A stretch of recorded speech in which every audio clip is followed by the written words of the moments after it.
the app, so you should go ahead and open it up in Android Studio or VS Code. I would suggest Android Studio because it's native to Flutter. The very first thing we want to do over here is go ahead and go to our Firebase console. Here I'm going to create a new project, and the project name that we're going to give it is education app, like that. So this would be our project ID. You need to remember that, and we'll continue and create project. And I think that would be pretty much it. And the rest of the things we'd be doing using CLI. So we need to go ahead and wait for it to be finished. Now, of course, I'm not going to cover how to install CLI and do this configuration. There are tons of tutorials even on my YouTube channel, so go ahead and check that. Okay, so make sure that your CLI environment is up and running. All right, so here we are, and that's it. Now we're gonna go to our terminal over here. I'm gonna open it up and ignore this thing. So here I would do clear, and here first I'll do, say, Flutter fire configure. Okay, all right, need to do that, and looks like it's building, fetching. There could be other steps before that, but that's why I said that you need to make sure that your Flutter Fire CLI is working. Okay, now we'll go to our app, the app that we have, the project that we have created on Firebase. Now there are a couple of them. I'm going to choose this one, so hit enter. All right, and which platform you're gonna you should support. So I'm gonna hit enter. Actually, these are pretty much all entering or pressing enter. All right, so it's gonna work on its own right now.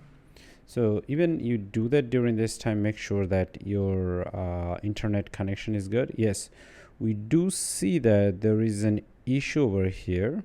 It says that unexpected character somewhere.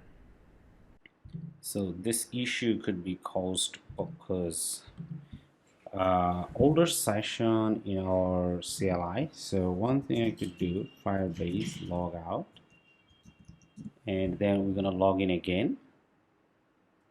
Most probably you don't have to do that, but here in my case we're gonna do it because most probably we need that. I haven't used it for a long time, so it could be a reason. And here we'll say yes.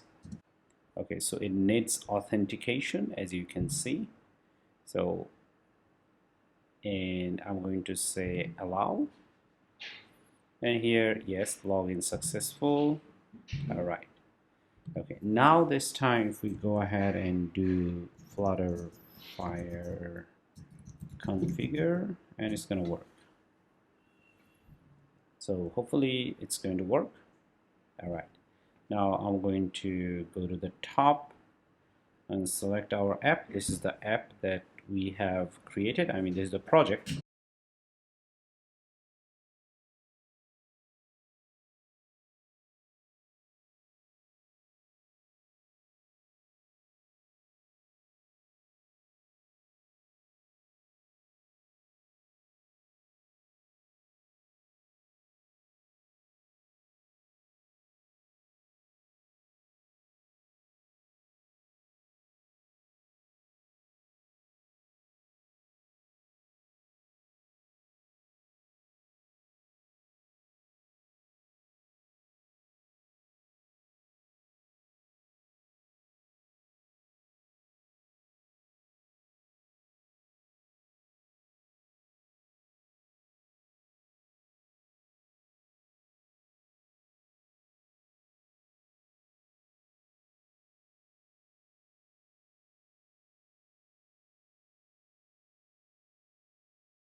Now, because I already have an existing JSON file, so I say this, we need to overwrite, but in your case, it will not have it. So I'm gonna type in yes, and then yes again, and then yes.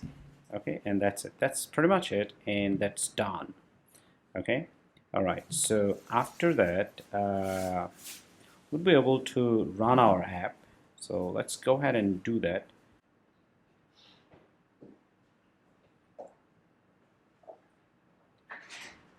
Now here, this one may cause issue. Now the reason is because we already have our own Firebase that was before.